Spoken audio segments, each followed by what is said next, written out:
Hello and welcome to the Lumen Project. I'm Dr. Helene, clinical psychologist. I'm really excited. Today we're here at Bang Tao Muay Thai and MMA gym.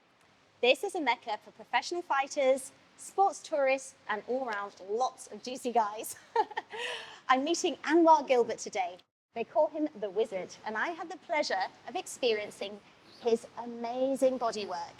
So let's get started and let's meet him.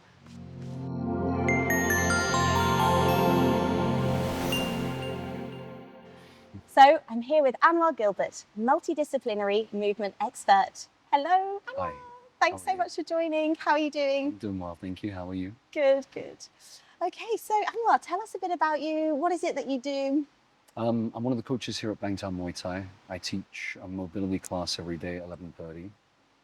I also do then personal training that complements the work I do in my class and how I train individuals.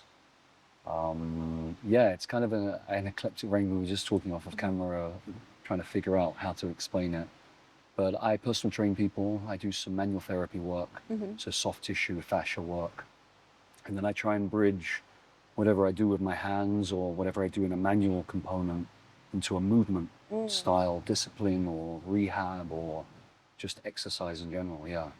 Cool. So you call upon all your different modalities or your different experience to help people feel better in their body. Yeah. Nice. Yeah. So how did you kind of come to where you are now? Like, what's your personal journey been?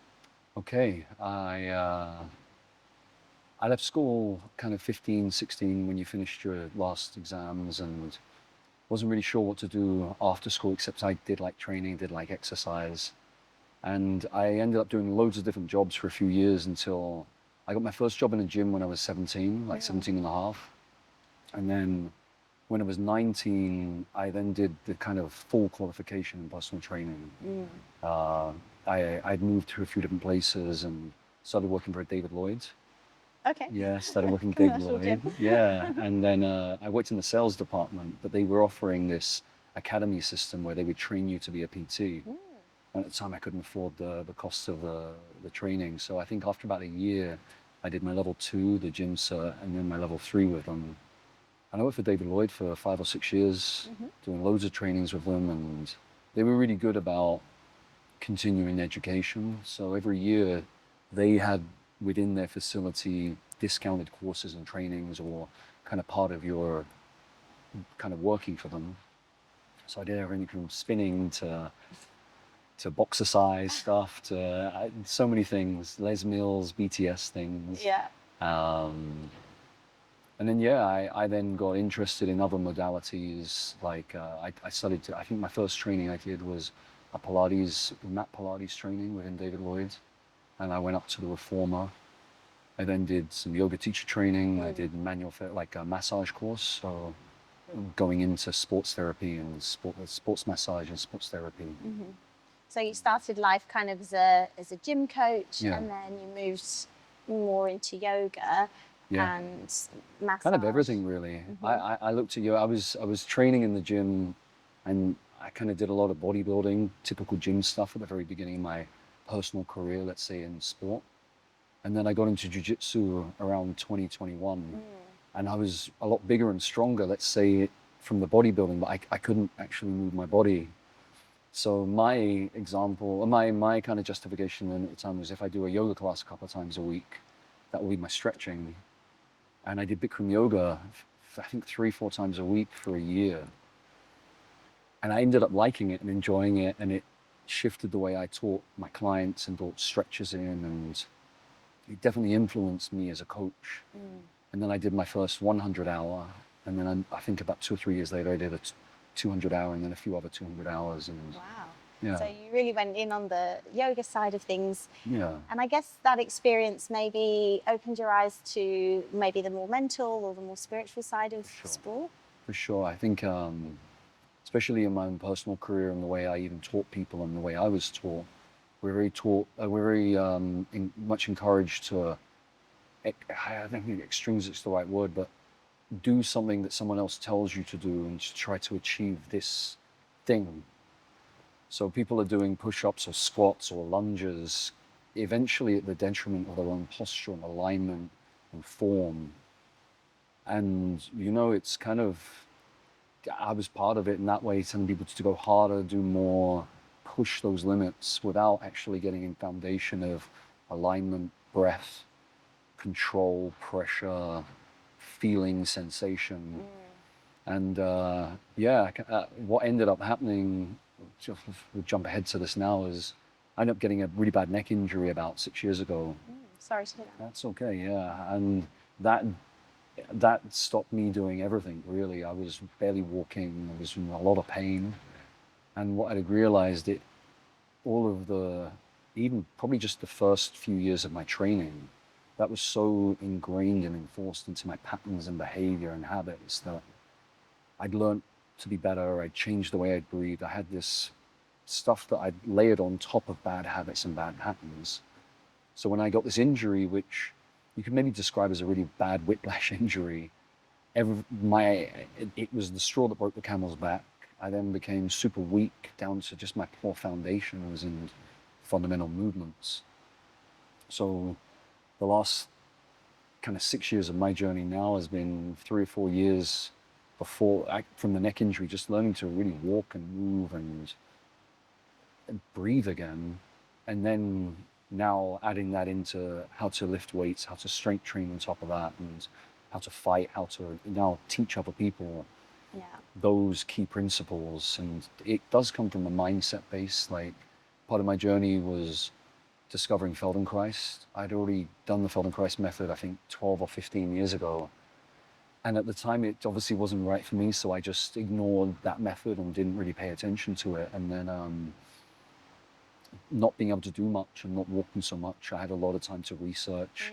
Between YouTube and the whole of the internet, I rediscovered doing some lessons, listening to some like eye and jaw lessons where they make your eyes go one way and tongue go another way, and you're only paying attention to the difference in those two movements and how it affects your breathing. And if you spend 45 minutes feeling end range rotation of your eyes before it makes your head move, and not feeling the head move or letting the head move and moving your tongue in the opposite direction or the same direction, you then get a very deep awareness of those sensations, let's say. So then when you go to do something that's more integrated, more holistic, like moving the whole head, the brain has already spent a fair amount of time differentiating and understanding limits that might be in pain or discomfort, and you're working within safe ranges. And then you go to do more free, expressive, creative movements. In that space, you can then be more free because the deeper cortical layers have set the safe boundaries up, because you've spent the time in your limbic system just paying attention. Yes. Yeah. So I guess that teaches you how to work with your body and not overextend too much. And it sounds like maybe your interoceptive awareness, kind of, you were working on that. So really listening to your body, understanding what was going on. Yeah. And it kind of starts from the breath, like yoga is to kind of, for me, it's to link mind and body through breath. You can really tell about yourself or a person with how they're breathing, where they pause on an inhale or an exhale, how deep or shallow the breathing is. And then you can go into things like Vipassana, where you spend all day in silence, just paying attention to the nostrils and where you're breathing and how it affects you and your mind. But if you can then bring that into just how we're sitting here, like how's your left hip balance to your right hip balance, and how's it affecting your breathing, and is there anything you can do to just improve the quality of your breath? Rather than feeling tense and restricted or held, it's having free dynamic movement here before you start to add tension or control or movement around that, and noticing if that movement that you've gone into has negatively affected the way you feel. Because if you can move from position to position, free, safe, and kind of just under control and happy, then when you go to add stress and you go to add more intensity into those positions, you can at least try to build that from a better foundation and keep those sensations through the load increase, versus not paying attention, just doing a thing, and then adding more load and intensity where you don't know if you've actually done that safely. When my knees hurt, is that a right knee hurt? Because a lot of people just say it's from the training, but maybe you did do something bad, and maybe you should pay attention during the movement pattern versus how you feel 2 days later. Yeah, yeah. And I guess a lot of people start the other way. They follow the coach, they do the program, and they go hard because grit and that kind of determination is kind of valued, I guess. Yeah. But you're looking at it from the other way, starting from the foundations and building up. Yeah, and I did it that way as well. I got told what to do. I then told people what to do. Yeah. Without understanding that. And I think it's good to have this grit and determination. Sometimes you need to have, like, just everyone needs that to just do the thing. That's hard, you know. Like, I think everyone who's doing everything already is already doing a great job. Just going to the gym once, twice a week, or going to that class, or that's hard work enough as it is. But personally as well, and from people I've worked with and experienced, a lot of people use that time to disconnect from their body. Yeah. And get told what to do, which I understand and get as well, but get told what to do and not pay attention because they're still getting the exercise in, which is definitely important. But if we can shift that to going, how can I walk out of the gym feeling better? Yes. Despite the hard work I'm about to do, I want to pay attention to how I feel right now, walking in. Like, what does this side feel like? What does that side feel like? Am I in pain anywhere? And can I improve my ranges? Can I get stronger? Can I work my cardio or whatever the goals are? Can I pick up heavier on the deadlift? But I want to then walk out going, I hit my one rep max PR on my sumo deadlift this week. But I can walk and I feel like I can be explosive and dynamic. And even though I'm tired and maybe a bit sore, but I still feel upgraded from that session. Yeah. More in a line, not broken out of alignment. And needing days flat and vertical to recover. Yeah. So, yeah. So, yeah, I guess some people do push too hard and maybe they're more focused on how something looks rather than how it feels. I was wondering, with some of the pro fighters that you work with or like elite athletes, how does your work help with maybe their mindset or their performance abilities? oh, it depends. Yeah, it depends on who I'm working with and what I'm working on. A lot of the fighters, I kind of the majority of people I work with in that field they're coming to me in pain. They've had an injury, whether that's directly from the sport, like they got an armbar and they were extended, or an overuse injury. They're just tired and their hips started hurting, their back started hurting. So I'll work directly on the soft tissue components. So I'll work manually and try to physically create range of motion, like manually create range of motion pain-free, and then teach them mechanically how to control that space pain-free, which might be limited. They might not have to go full range because the full range, they're not there yet for a few days. But that's kind of the first bit of work. When I work with someone longer term, if they're coming back and getting more training from me, that's where I'll go, how do we integrate moving the whole body as one unit to achieve the goal that you want to achieve without negatively affecting your body? Yes. So if some people have got limited range of motion in their hips, they might go to throw a kick. When they throw a kick, they're not getting rotation through, let's say, the pelvis and the actual ball and socket of the hip. They're still able to achieve the goal of kicking wherever they want to, but that might come from more spine, rib cage, and neck. So they're throwing their alignment out. Exactly, yeah.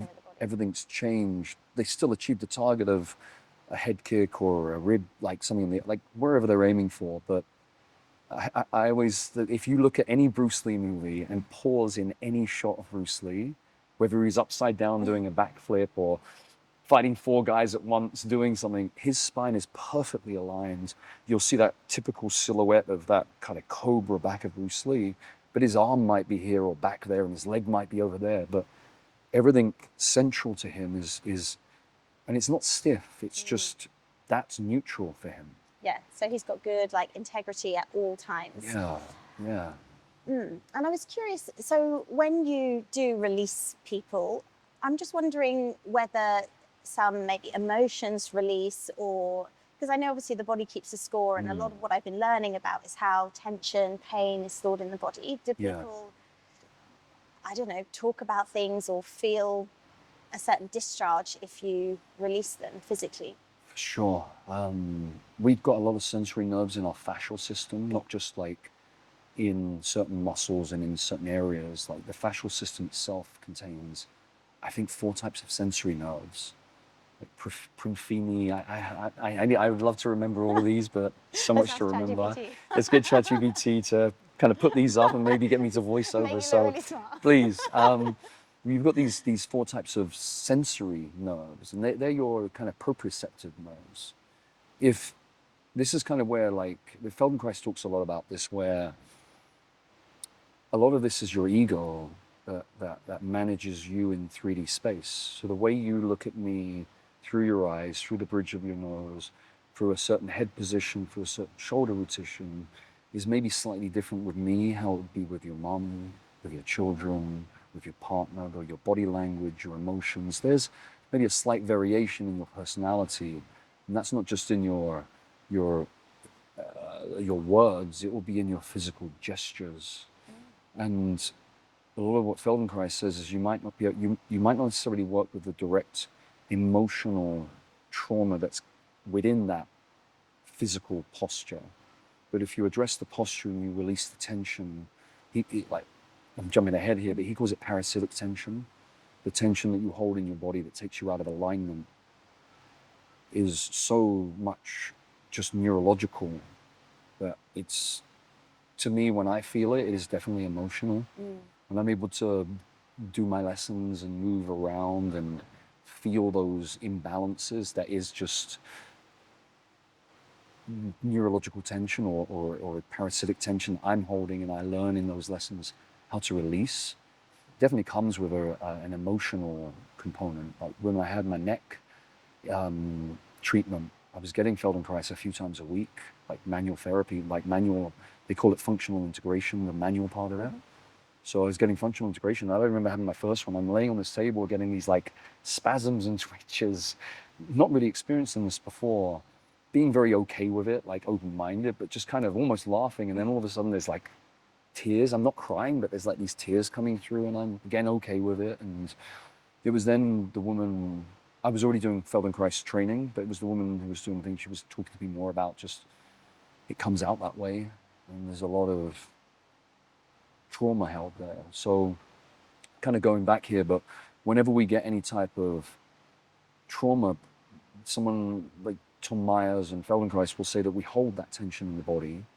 It can go all the way through to, from a child being told by the mum to shut up and like sit down and stop crying kind of thing, and the kid's still like this, but they're holding that tension and they learn to just sit with tension.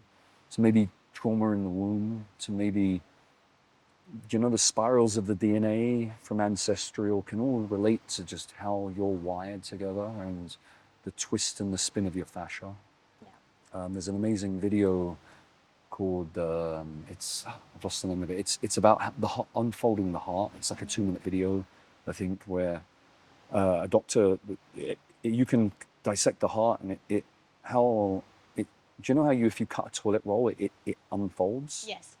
The same way the heart and all the vascular system is this spiraled piece of tissue that has pumps or contractile systems within that. And when we hold tension, you can kind of see it in people, you can kind of feel it in the tissue, and when you end up influencing that, you definitely can release if you want to call it, or influence, or have a conversation to maybe encourage that tissue to go in more directions. And if the person's paying attention and just feeling, it's like I was saying, going back to feeling like your ego. If I've made you feel your ego, and then all of a sudden there's a shift in how you feel, just at a very subtle level, and that's just like this way you breathe, or this subtle tension, it can be very impacting. So that's how I felt it. And how I have experienced with clients. Yeah, interesting. So So I'm wondering, it sounds a bit like giving the body like an invitation to release, to let go, and then it creates that space where physical and maybe emotional as well to let go. sure. So some of the methodologies that you've been learning, is there anything that you could teach us so somebody listening could give a little, I don't know, a little manual manipulation or Yeah. something that they could just try at home to experience this? Yeah, I can.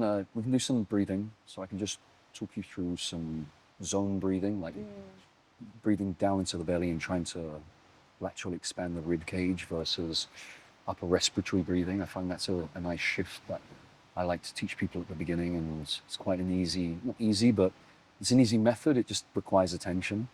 And then maybe we'll do something, we'll, we'll figure out what we do, whether it's hips or shoulders, but I can show it's a method more in the strength and conditioning world called like pails and rails, where you can do this isometric contraction, which is, for me, that influences the nervous system. It's like a trick to the nervous system where if you're experiencing tight ranges in the body, that might be either mechanical tension or neurological tension.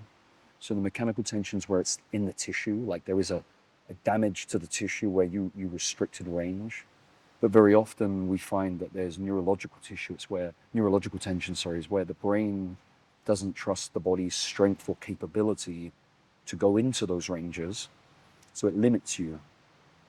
We can figure out and trick that a little bit where we can show the body that you're strong and then do it for time. And then if that's correct and we're doing the right thing, typically the range is increased after a 30-second hold or contraction. So let's see about that, and I will figure it out. We'll kind of go from there. Your willing volunteer to demonstrate that. Nice, Yeah. nice.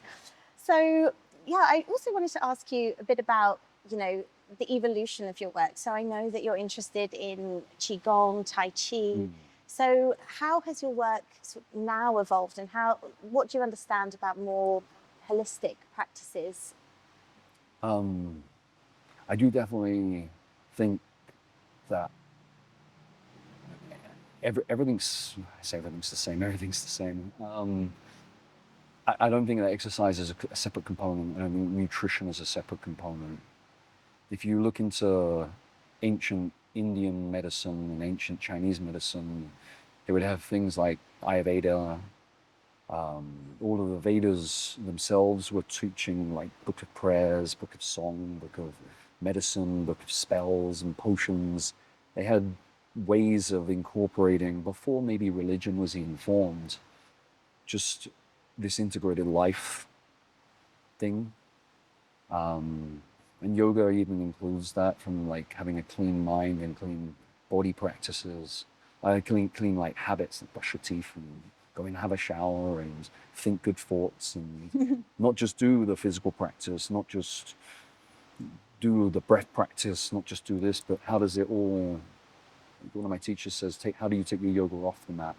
Yes. Like, what is it to do that? And when I got injured, I actually couldn't do my meditation. This is why I got more into Qigong. All of my practices for those kind of 10 years, almost when I went into those quiet places, sent me into more chaos and more pain. And I'd done some Tai Chi and Qigong more from the Kung Fu component. So I understood the Tai Chi from slow motion Kung Fu, if you want to call it that, and understanding, connecting body and breath, and knowing the yoga did the same. So I did some stuff, but it was then when I got injured, and part of my rehab, I moved to the Czech Republic and had a lot of therapy there. It was during COVID, so I was able to work online, even though I was injured. So I wasn't really able to physically move too much, but I was able to use my words and teach people. And then it allowed me to do like 5-6 hours of physical therapy and stuff a day for almost a year. I did Tai Chi and Qigong with a master from like 5 in the morning till 7. And then I went in. I then did manual therapy from 7:30 or 8 till 9. I then had a breakfast break and I had a Feldenkrais session or a Barral session or an osteopathy session. And I kind of did that for almost a year. So I had a year of Tai Chi and Qigong for 2 hours every day. That developed a really good practice. And I brought the whole holistic. He came from a kung fu background, had got injured same way, learned from a young age how to bring qigong into Tai Chi and qigong into the kung fu harder martial arts. So he took me from a position where I was not moving so well and just standing there and trying to move my hips in a circle without being in pain and focusing on breathing into starting to move more dynamically. And then towards the end of the year, going into the harder, like moving with force and more martial components. And that helped me bring all of that kind of into then my teachings that I've got. I came back to Bang Tao 3 years ago, and Pete calls me a cancer survivor, because if you'd even seen me 3 years ago, I was still in recovery. Like I was walking and I was kind of moving pain-free, but I hadn't lifted a weight. I hadn't been really physical, maybe a few months just doing a bit of jiu-jitsu by then, or maybe 6 months of jiu-jitsu, I forget. So the last 3 years of me been now, like, how does that, from anyone from a rehab foundation to spinal cord injuries all the way up to, how do we just take someone who's a little bit fucked up, or not too fucked up, but not too much in pain, but just doing stuff well, but how do we bring both sides into alignment? And it kind of helped me develop what I call the fundamentals of human movement. So it's a course now I'm teaching, and it's kind of the foundation of my mobility class that I teach here. And it's like, what are the fundamentals of human movement? What is it to be human first, before we add the office, before we add the gym, before we add fighting or running or rowing?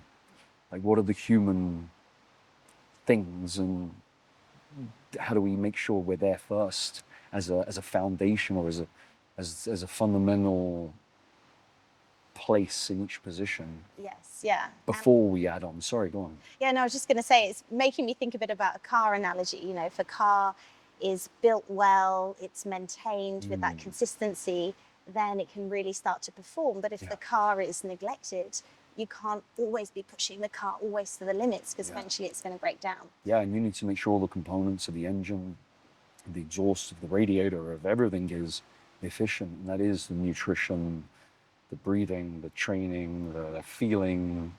Yeah, and then kind of going back to what you were saying, that's why I like things like yoga and Tai Chi, or more, I wouldn't really know what you would call them, but non-religious kind of community practices, like integrative community practice. Be a nice person, support people, feel good, help others get stronger, like in both physically, like we want to get everyone to be strong and not break down, but how do we all grow as a community, and how are we preserving our environment, how are we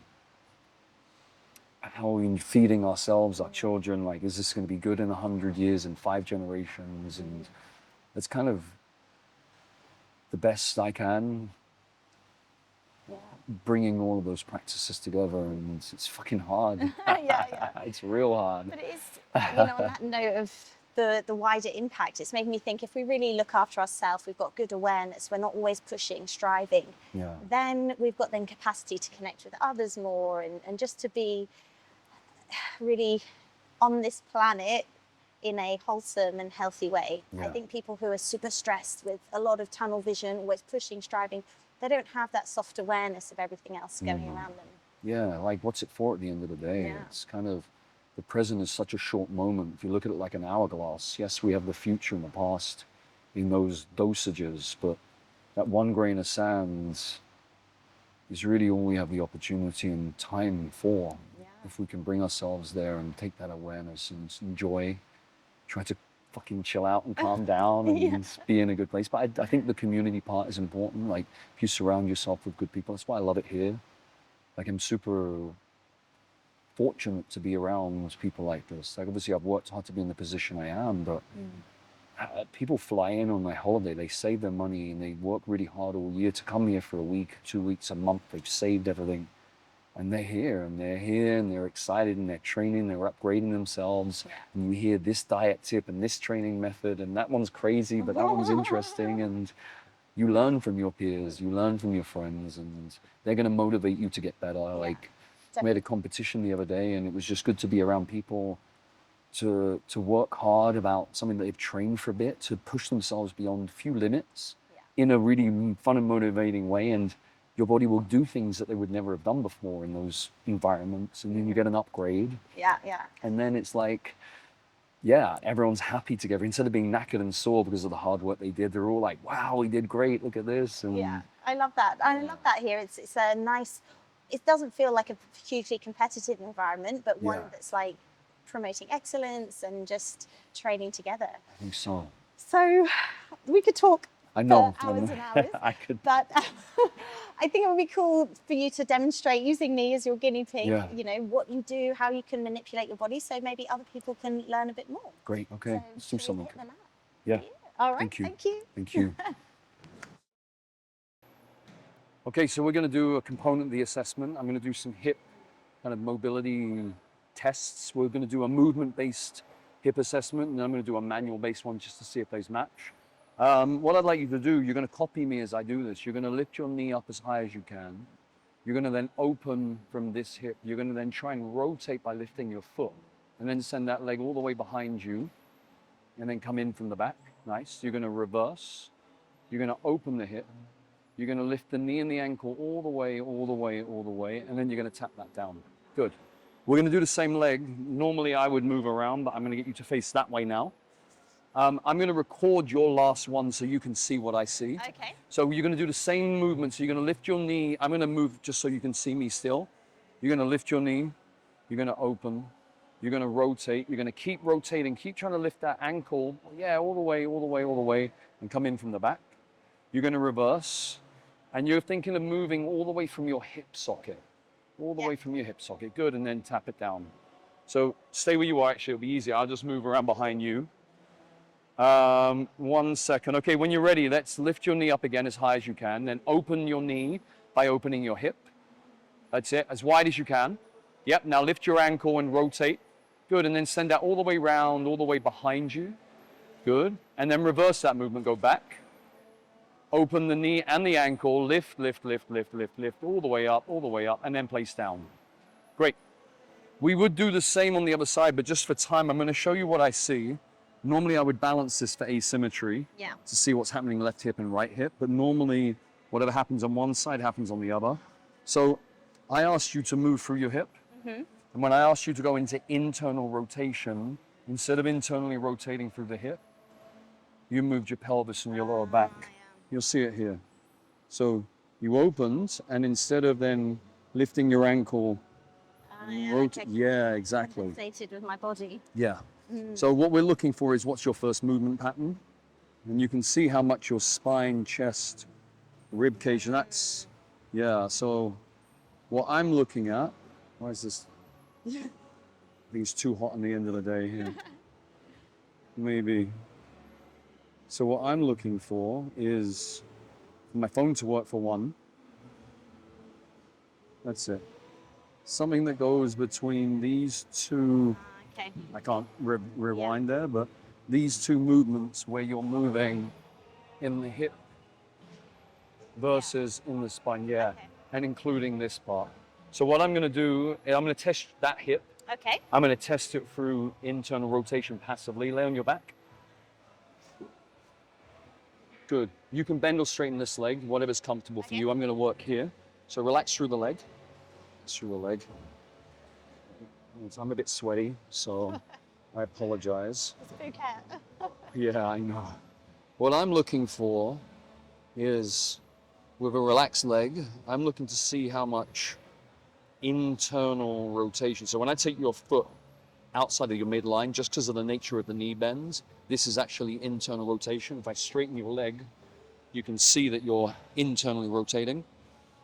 So as I take you here, I want to see what capacity of rotation you have there before I lose integrity here. Yeah, exactly. Before that pelvis hip wants to move up or something happens through the lumbar spine or sacrum.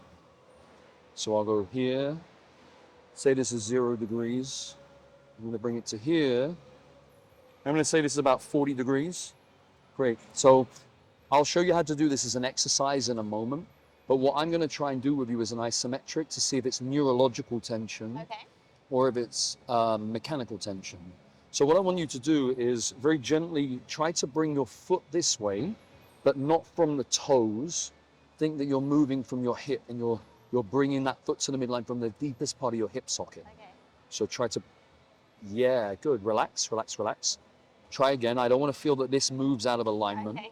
I want to feel that you rotate like that. Relax, Okay. relax, relax, I'm relax. trying to relax. That's okay. Take a second, and then when you're ready, try again. You're basically pushing to my arm, pushing to my bicep. Yeah, good. Better. Relax. Without this hip coming up. Okay. That was much better. Let's try a third one. I think you're going to be there. When you're ready, very gently, very easy, try to bring that foot to the midline. Keep your hips heavy. Yes, stay there. Don't add more. Don't add more. We're going to do this for 30 seconds. Part of the 30 seconds is to build a bit of strength endurance. I want your brain to feel that you can go this way and you can hold that whilst comfortably breathing, not stressing your nervous system.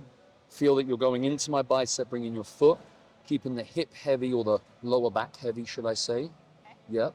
Good. And then, yeah, gently, gently relax now. Okay, so do you want me to go now? Relax. Take a second. I'm relaxed. Yeah. So we're going to do that now. When you're ready, push towards the midline and maintain that. Just stay here. You don't need to do anything until I say to relax. Regulate your breathing. Don't overstrain. Try not to breathe too high in the chest. Think low in the belly. Nice. Much better. Maintain that breath. Maintain that control. Keep the activation that I can feel in the midline. Good job. And very gently, very easy, on your next exhale, just relax the tension that you're creating. Great. And then I'm going to see if I can, yeah. She gave me a couple of degrees. Okay. So for me, that was neurological tension. Okay. We're going to stay in this new range for a moment, like 30 seconds in a stretch, we'll call it. Okay. And then we're going to do a second and a third one. Okay. So when you're ready, very gently try and bring your foot to the midline. Nope, that's not it. Relax, try again. Sorry, that's my knee. Yep, relax, relax. There we go, Relax. beautiful. Okay. Try that again. Pull, yes, that's better. Stay there and maintain that. I'm going to call this level 1. No more than 30% of your maximum effort, so it should feel quite light and easy. Yeah. Good. Keep the action in that direction. So what's happening right now is you're trying to bring your foot to the middle, Oh, okay. and I'm not letting you. So you're building strength in an isometric way. Okay. Yeah. And that strength is going to translate maybe to your nervous system to trust you to go more this way in a moment. So give me another 10 seconds. Good. And whenever you're ready, on a simple exhale, exhale and relax.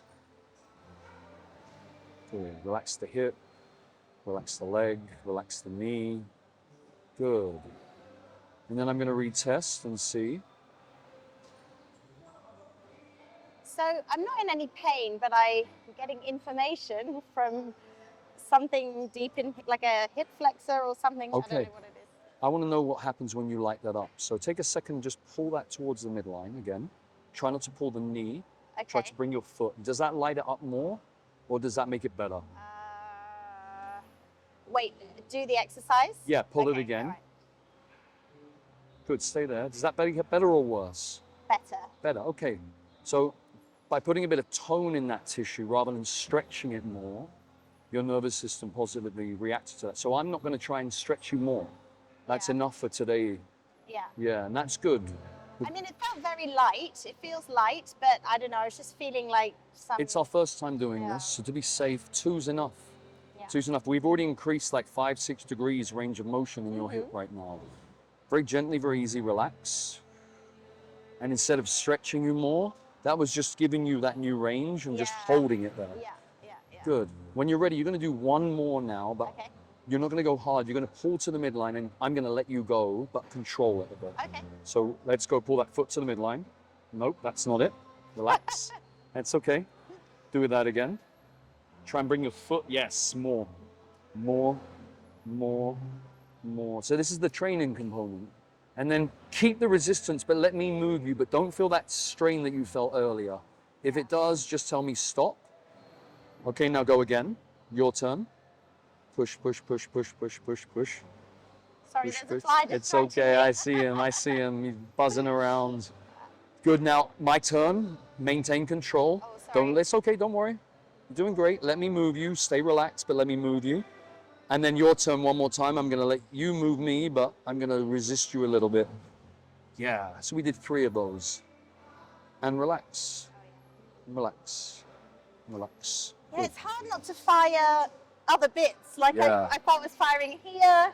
I also felt my, what is this? Hip flexors, maybe. Hip, yeah, I When- felt some things firing. Real quick, I want you to squat, just to pay attention to your left hip and your right hip.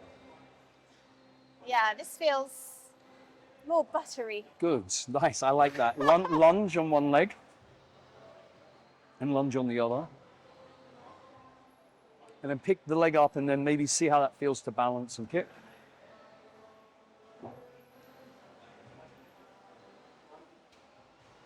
And do the same on the other side, just you're comparing. We did one hip. Whoa, So- oh yeah. Because I felt pretty wobbly on that side, but yeah, this side's Yeah. way more wobbly. So it should be quite noticeable. If we do a quick kind of neurological input, there was a bit of obviously strength training there, but you were trying to feel and connect to a certain muscle group. Yeah. As soon as you reacted to that correctly, the body gave you more. And we don't know what's happened in the hip. Maybe you were fine, but I didn't want to do another one. But you should come out of that after doing a bit of strength work. And I like your word buttery, but nicer, lighter, easier, smoother, stronger. Yeah. Anything positive that feels better through that range means it was a good input. Yes. And Good. also it was really light, like, Yeah. you know, but I do really feel the difference. So that's Good. cool. I'm going to show you how to do that manually on your own. So come into this position. This is kind of like this is the mobility follow-up for this. So now we work that hip. Yes. Yeah. You're going to aim to be over that hip. So this leg is just so you don't fall, Yeah. but you want to make sure that you're balanced here. And then what you're going to try and do is just move the hip in a circle. Yeah, and you're trying to move from the hip, not from the free leg.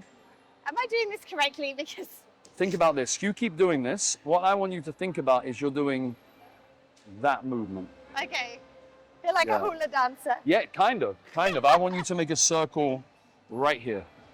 Oh, there. Right here. Yeah, that's your Oh hip my circle. God, this is difficult. Okay, like this. Yeah, and then change the direction of that circle. Good. Once you've done a few circles in each direction, turn that into a figure of 8. Okay. That's it. Try not to move that bum. Try to move that bum. Yep. Isolation. Okay. Yeah, isolation, Right. exactly. Differentiation. Oh God. I don't know what I'm doing. Circles of that hip. Circles of this. Am I doing figure of 8 or just doing the Circles first. Go back to Circles circles. The first, figures of okay. 8 we lost. So if you can circle one way and you can circle the other way, Okay. by putting them next to each other, that should be a figure of 8. Okay. East to west, clockwise. Now go east to west anti-clockwise. Oh my goodness, this is a lot on my Yes. little brain. Good. Now go north to south clockwise. So I'm coming, circles are here. They were there, now they're here. Oh yeah. Okay. Okay. So that's my figure of 8 here. Then I'm going to go anti-clockwise in that figure of 8. Good. I don't know if that was the same way or not. It's okay, neither do I. As long as it was different. Okay. Okay, now let's just say that was 90 seconds, 2 minutes. You're now not going to move the hip. Okay. You're going to only move the spine. And we're going to do 30 seconds of flexion, extension, maybe a little bit less. Okay. And every flexion is different. I'm going to flex this way. I'm going to flex this way. I'm going to extend here. I'm going to extend there. And I want to make sure that there's no excess movement in my pelvis. Yeah, stay where you are. Keep doing what you're doing, but the movement is the same here, not Okay. with this. Yeah. Good. Let's say that's 30 seconds. Let's do a side bend, lateral flexion. Lateral flexion. Same with lateral flexion. I can go to the front.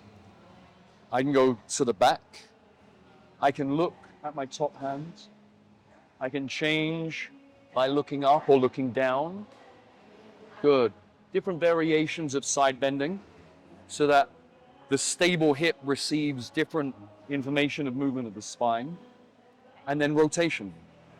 Turn. So I can rotate different ways. I can keep my head to the front and rotate. Oh yeah.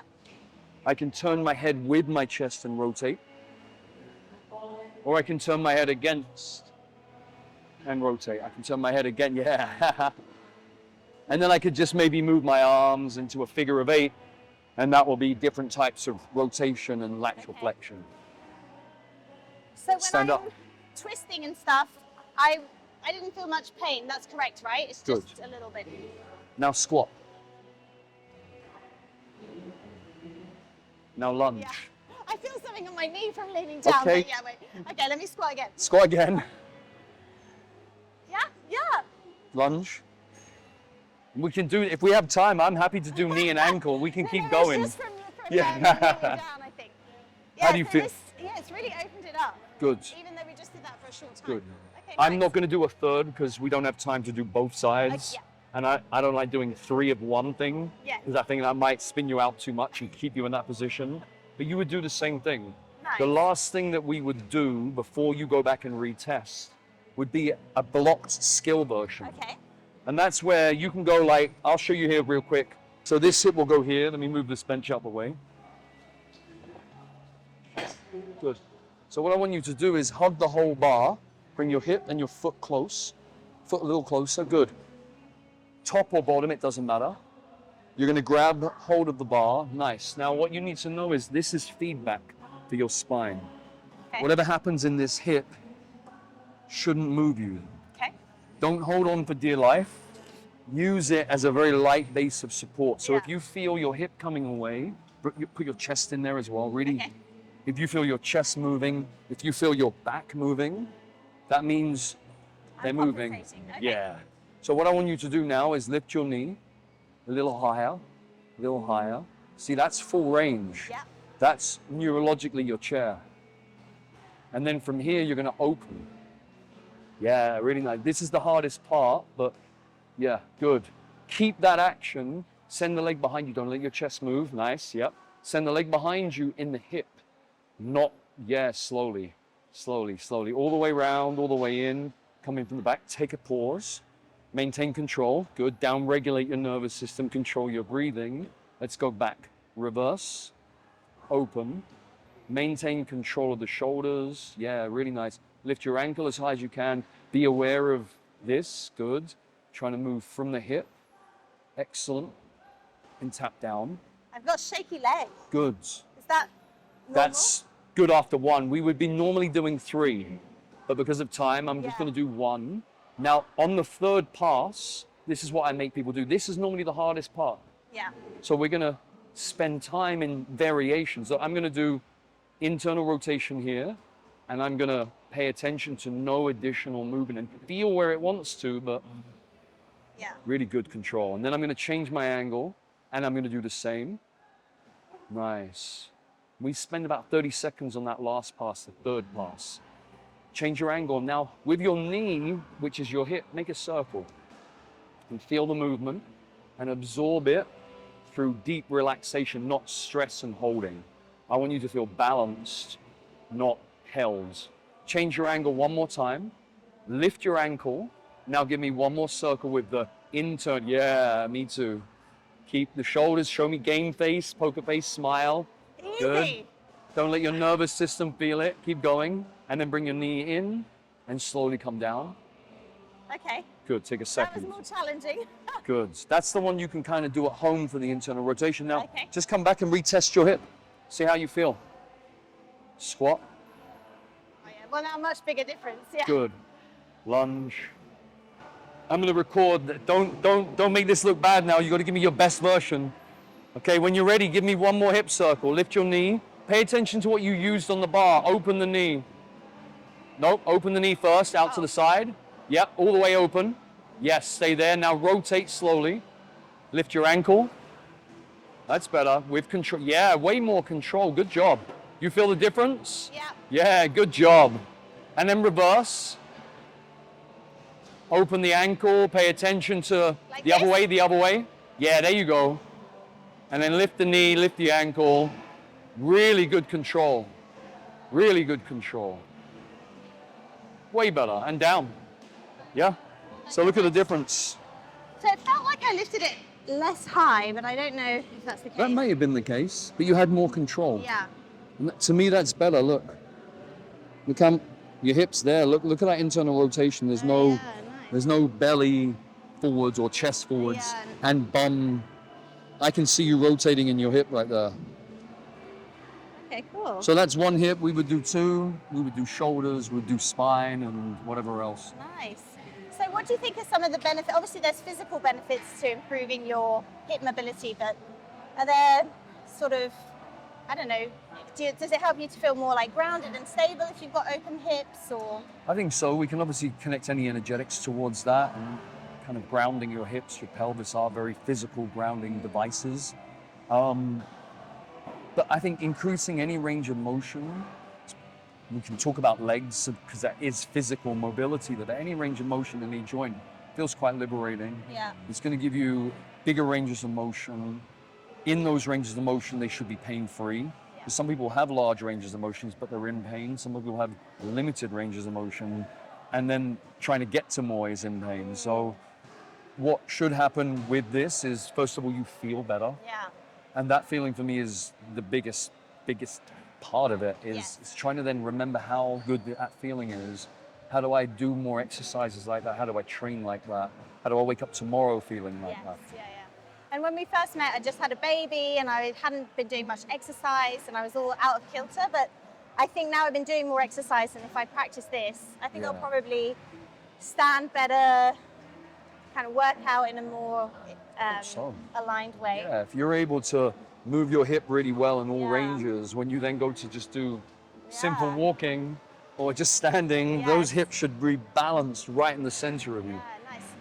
Yeah, actually, and I really feel the difference because this side, when I do this side, it's like squeeze, squeeze, squeeze, squeeze, squeeze, Crunch, crunch, crunch, crunch, crunch, crunch, crunch, crunch, yeah. whereas this side is like oily, Lubricated joints. lubricated. Yes. Okay, nice. Thank you. Thank you so much. Thank that you. was amazing. Okay, Yeah. I will practice. I'll do Please. that every day. 5 times a day. Five, 5 times a day. Oh, I don't know about that. I'll do one today. Okay, thank you. Thank you. Thank you, Great, Mum. thank you. Thank you. Amazing.